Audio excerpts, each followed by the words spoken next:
OK 好。我现在站在这边等他，会不会给他很有压力？会不会 ？OK， 来啦，我去开门。这不是每次演戏都是用补口红做一个借口吗？来，嗨 Hello， 云梦姐你好。你好，你好，哎，后面的是我的经纪人Sean。Sean，你好，你好，你可以出去了。出这边可以握手吗？现在，哎，你放麦，你放麦，你好，你好，你现在在那边放麦，害怕吗？很紧张。你为什么害怕？我担心问的，就比较不大想问的，其实是 OK 的。我 OK。什么都能问。你现在一个月赚多少钱？OK， 来，开始访问。好了，真的，来，这边是大家，我们进来。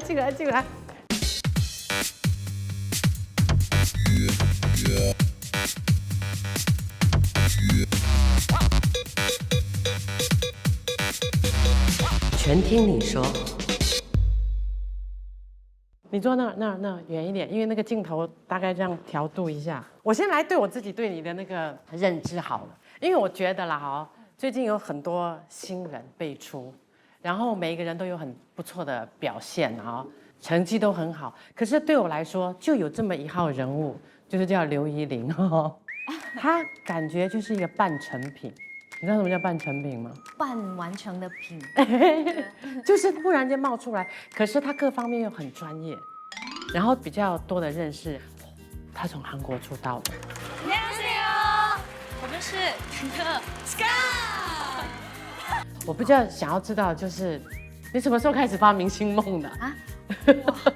其实我从小很喜欢看8频道的戏，然后13岁的时候就开始追那种台湾的明星，谁呀？杨丞琳啊，甜蜜的、甜甜的、美美的。OK， 追杨丞琳。对，然后一个人去看他的演唱会，他的签唱会，就很迷他，就有想过就是想要当一个歌手。除了追杨丞琳以外，你自己还有去做过什么东西，离偶像的路更近一点吗？我去很多试镜，就比如说校园 Superstar， 然后有一个是 Don't Forget the Lyrics 还是什么的，就全部都失败了，都没有被星探看到。歌唱方面也是普普通通，所以我没有机会啦。我觉得现在做过 KFM 吗？演过 Part Time 很多次，当年是大概15、16岁。你有当年的那个 video 吗？我有哎，我看一下。好，来，我给你看先。我坐过来看，我坐。来。我们不只是照顾你，甚至离开医院，哪里？什么事谁要负责？我们不只是照顾被这个啊，请你合作。你擅自离开医院，万一出了什么事，谁要负责？我们不只是照顾你一个病人，请你合作。就背影加一个萌萌的，然后有 white shot 啦，有拍到脸一点点。哪里？他护士小姐，她看那里啊。因为他那时候她瞎。对，没了，没了。就是一个走过的镜头哦。所以当初做灵演的那个感觉是怎么样的？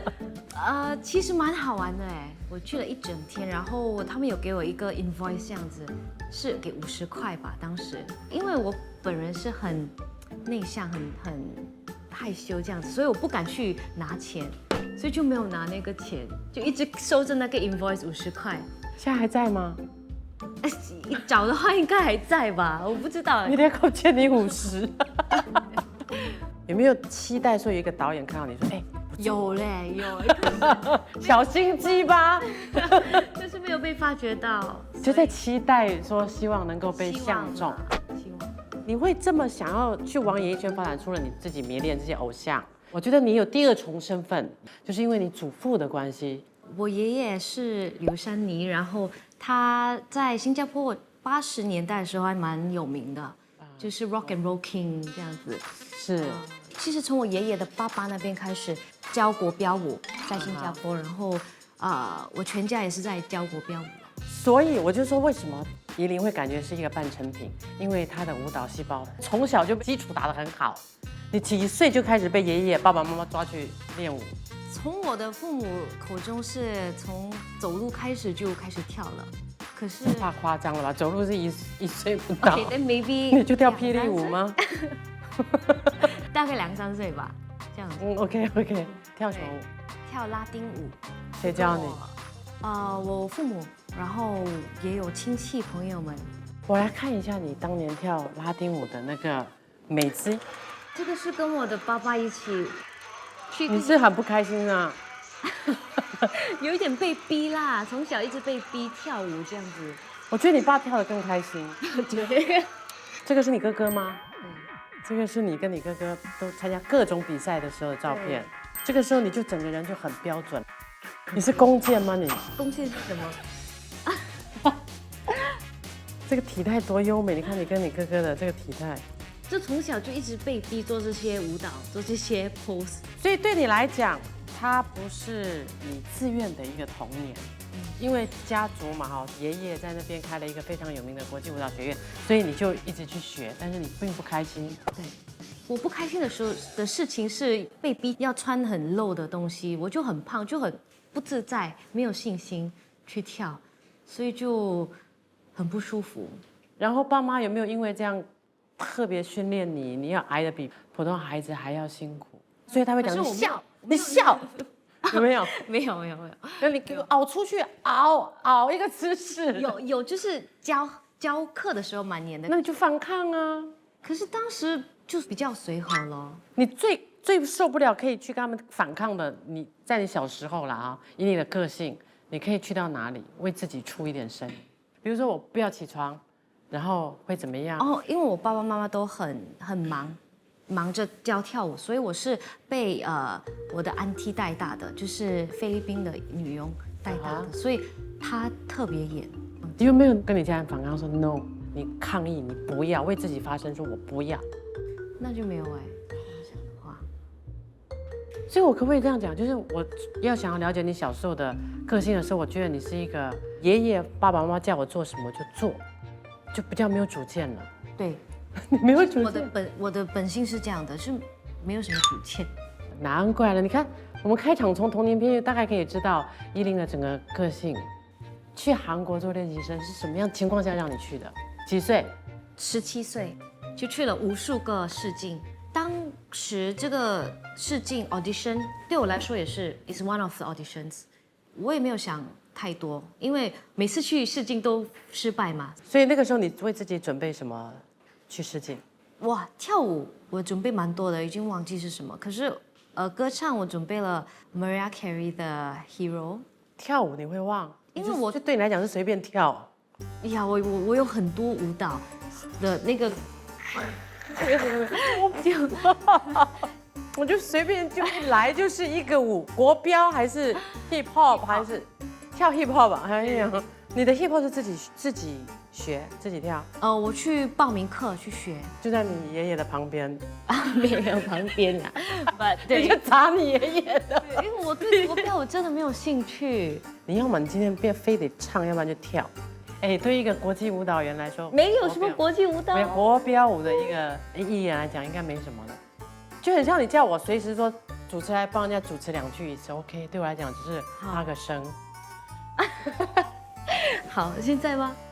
没有，等录完你。没有 ，sorry， 我错，没有，我在想就是怎么样的一个，我可以陪你站着，但我怕我给你压力。5、6。哎呦，大概这样好吗？Ken 很好唱 ，Ken， 哇 ，Thank you，谢谢，坐一下，就大方啊，我就觉得你可以的。好，我对自己没什么信心的，我这个就是所谓的 hip hop 风，就是lyrical hip hop 这样子了。哇，3000多个人，对，然后嘞？其实他们跟我说被录取的时候，因为有几个 round 被 shortlist 的时候，我真的还蛮惊讶的，我不相信哦。然后之后我去问我的韩国经纪人，就说为什么会选我？因为我唱歌也是不好听，跳舞也是还好。他也同意了，就说对你唱歌真的是很普通。然后他说我选你的理由就是看到有前途这样子，看到有潜质，然后你就快点告诉你的妈妈。告诉你的家人，对，哇哦，告诉我朋友就很开心哦，因为我第一次通过试镜哎，从14、15岁开始到17岁，对，就是那一次的那个面试有多少个新加坡人跟你一样被录取？对4个人被录取，我真的觉得哇，就很开心，很开心，因为当时韩国 K-pop 也是很红嘛，对。所以能够去那边做练习生真的是梦想成真哦。你有没有什么担心，或者是有什么疑问吗？在当下，人家叫你去你就去，你没有想过我要带什么，我有没有钱，我要住哪里，会面对什么样的情况，都不怕了。不怕，因为当时17岁，17岁的我有这个机会就一定要去，我不管什么。所以我父母其实蛮担心，一直要叫我读那个合约。可是对我来说，我不管，我能去就是很 lucky 了。这恐怕是你人生第一次为自己争取了。我听到现在，对，你家人有一点，你还是讲我不管，对，就是这个意思。亲戚都很担心，就讲韩国不太安全啊什么的。可是我跟他们说，我一定要去。那时候自己本身也是哈韩的人吗？当时我对 K-pop 也没什么兴趣哎。你那时候会韩语吗？不会，因为我比较疯狂是台湾的艺人然后新加坡的8频道电视，所以对韩国的knowledge 也不是很多。合约大概是什么样？是7年的合约。有没有钱？当中就是有没有薪水，还是你们要不要付钱？没有。这个地方是你不知道还是零？不需要，没有薪水，也没有支出。我去了过后才知道，没有薪水，有住的，有吃的，有练习的。可是这些东西就会变成一个债啊，栽培你们的一个对预先支付的一笔钱对费用。对，因为我们去那边有1个月的 trial period， 就看你喜不喜欢，你 OK 吗才继续。对，所以那1个月是我的经验是非常好的，他们带我们到处走走，都是好的，妹妹。对，我不知道嘛，我以为哇这样的生活真的不错嘞，练习几个小时就去吃烤肉，这样子就真的是，这是你永远都记得的。对，真的记得清清楚楚。OK， 那你那1个月住的地方就是后来你实习的地方吗？对，那住的地方好不好？是在韩国的大概哪里？就是在那강남江南的，对。然后1个月后，这个时候就进入所谓的正式练习生了。他们就跟我们讲 ，OK， 现在就开始练习了，然后他们就开始收集我们的手机、我们的 laptop， 所以我们跟外面的世界完全是断绝。你有没有很 shock？还是很 OK？有一点惊讶，可是他们也是有就是洗脑啦，就说哦，这个是为你们好，我要你们去专心的练舞，专心的练习，所以我们会给回你们的，你放心这样子。接下来的日子就开始怎么样？进入魔鬼式的训练了。有怎么样的魔鬼式训练？现在印象最深刻的是舞蹈课，因为我从小都没有劈过腿，然后舞蹈课的第1课他们就逼我们劈腿了。然后也不是慢慢的一点一点劈，是直接他们坐在你后面，你对这个一个墙壁，然后直接推。你们那时候会吓到吗？现在这个是吓到，我真的吓到了，然后觉得哇，这里是没有 human rights， 是被逼的。我们真的是哭了，一直求他们说可以慢慢来，可以慢慢来吗？他们就不管，他们就说哦，这个是训练的方式，就每个练习生都要经过的。然后你第一次就劈多大了 ？All the way。你在你 before 你本身是就大概多 flexi？ 不 flexible 的，一点都不行。最后你怎么收回来哈？收不回的嘞。就脚一直在抖，一直抖。然后就慢慢的这样自己。对。有人们帮你们按摩一下？没有啊，因为当时也是有一位练习生也是新加坡人，他当时年纪也是蛮大，所以他比较有胆去 stand up for herself， 所以他就讲我不要做，我真的不要做。所以当时经纪人就过来，就丢他在外面，然后关门。因为当时是冬天哎，然后他没有什么外套，就在外面等了2个小时这样子。所以我看了那个画面就觉得哇，真的不能say no 呀，不能反抗的。然后他还活着吗？他就 after 那个 incident 他就回来了回来新加坡。那你当初到那边的时候，他们有没有一些阿舅妈啦、帮你们打扫一下，照顾一下你们基本的？因为你还小嘛。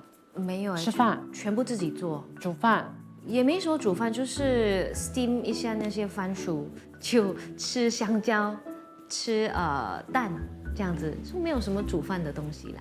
你说你吃的那些东西是因为减肥，还是因为你们不会做？减肥，一去那边的时候，他们就量那个体重，就讲哦，你现在55，你要减到49，这样子就给我们个人的一个目标。有特别的去算那个分量吗？ calories 啊有，就每天算，然后算大概500到600 calories 一天，一天，你懂一天500到600是多少吗很少。 ？OK，我们大概来给你，我给你，因为我为了你今天这个，我特地去买了。什么来的？是哇哦， ，OK，你知道500到600多吗？我给你们看一下哦，这个才多少？500克到600克大的概是500 calories，大概是5个香蕉左右吧，5、6个香蕉。就差不多是这样啊。对你一天只吃这样的东西，对，然后晚餐也是吃香蕉，吃香蕉，吃鸡蛋、番薯，还有什么一点点 nuts， nuts，还有南瓜 pumpkin 啊啊 pumpkin， pumpkin 也有，吃了多久这样的食物？ 1年吧，1年我们就出道了。我问不下去。一年吃这5样的食物，1个月我都会怀疑人生了。你不要开玩笑吧？没有哎，因为我们一直要保持那个体重，他们要你去到49，他们要我48啦你最瘦是到几公斤？ ，49.9，还是倔强的去不了？我说不就不。我很开心能达到49，我人生的第一个49。是自己量，还是他们有一个体重机，有老师监督？监督他们1个星期1次会做一个，是叫检验吗？就是量体重啊，听一下你的韩语啊，就唱歌跳舞给他们看，给他们评一下。所以当你站上去的时候，你是有压力，有一种内疚。如果没有达到大家期待中的目标，它会 make you very guilty。呀，我不要让他们失望，我要作为一个很model 的一个练习生。吃东西、跳舞这些都是自己要规定自己。对，可是当然不能吃外面的食物啦。如果你吃外面呢，他们会知道吗？因为你没有电话啦，你可以出去吗？不能出去，一开始就很听话，然后过后就觉得哇太辛苦了，我要吃一点巧克力还是什么，就会偷偷跑出去买。可是当时一个很幸运的事也是我们的厕所是在公司外面，然后每次我去厕所的时候，我会跑去最近的一个便利商店去买巧克力，然后进去厕所吃，吃完了就 flush 就这样子，对。 Oh my god！ 我的天哪，就是为了想要偷吃一个巧克力。哇，当时真的很 desperate， 也是有吃过泡面在厕所，因为在便利商店有水嘛，那边热水，就快点跑回来进去厕所，吃了，就 wrap 很多 tissue， 然后丢进那个垃圾桶，所以没有人会查是什么。这样的当下好像还是蛮刺激的哦，不苦吗？当时没有觉得苦，当时觉得就 OK 啦，就不要让他们抓到就好了。同事之间会知道吗？会，就你突然打嗝，有泡面味，还有一根菜，对，还有巧克力。你做过最叛逆的事，可能就巧克力跟吃泡面。当时他给我一个时间，就是6点还是7点之后就不能吃饭吃东西，所以当时是晚上，然后我很饿，就看那边有 almond， 就讲 OK， 我吃几粒吧。但我不知道他怎么知道我吃到这个 almond， 有 CCTV 吗？那边是不是有？家没有哎。你是用很快吞，还是你慢慢在那边跳舞？然后被发现。应该是蛮快的，就是很偷偷的吃嘛。所以我真的不知道他怎么会知道。你有跟人讲吗？因为我们这女生是还蛮 close 的，什么都分享。But 应该不是啦。The next day 他就叫我过来，就讲你昨天是不是吃东西？我就真的吓到，他怎么知道的？然后他就讲你去跑那个运动场，跑到我叫你停为止。3个小时后，一个的练习生，一位女生就过来叫我回去了。她就说：“哦，经纪人叫你回去了。”所以你看啊，吃几颗杏仁果就遭受3个钟头的训练，如果你那个泡面被知道的话，对啊，你会跑完全韩国哎，你跑3年都回不来。那所以嘞，对，所以他们每日给你们的那个成功的日程表大概是怎么样的？大概啊，一整天的 schedule 大概是8点要到公司，到公司就要做 stretching， 就做一些很简单的热身，然后做一些运动，就是 push up、sit up 这些东西，就是个人做个人的。可是有没有 CCTV，啊，真的有人在看吗？你们？有因为当时我也是被点名要做leader，只有我能跟公司沟通，公司也是只有通过我能沟通啦。啊哈这，样子，所以如果我们迟到一点点，他就会打过来，就讲为什么还没有到啊？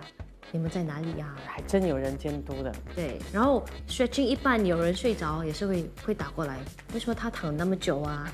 这些东西，对，整个里面还是属于你们3个人吗？还是已经那时候有哦，已经有别的练习生了，大概多少人？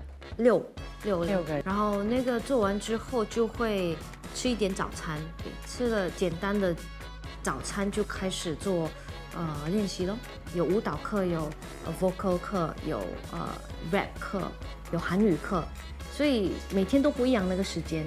如果没有上课的时候，就自己要练习。同时我听说你们还要练那个表情管理。对，什么叫表情管理？就一首歌有那个感觉嘛，是开心的，是什么感觉？那个歌词，所以我们要对那个歌词练表情，就要每天在镜子前面练，也不能一直笑，就是要做 variations 啦，不可以一直一样的表情。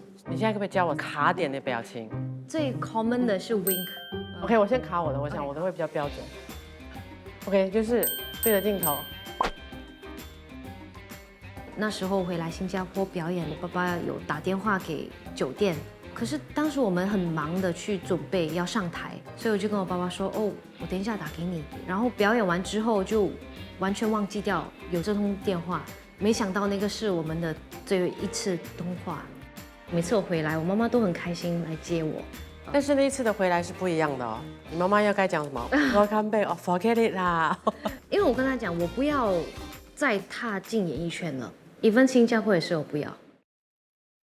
你也可以上 Millicent 免费随心选听，全听你说加料版。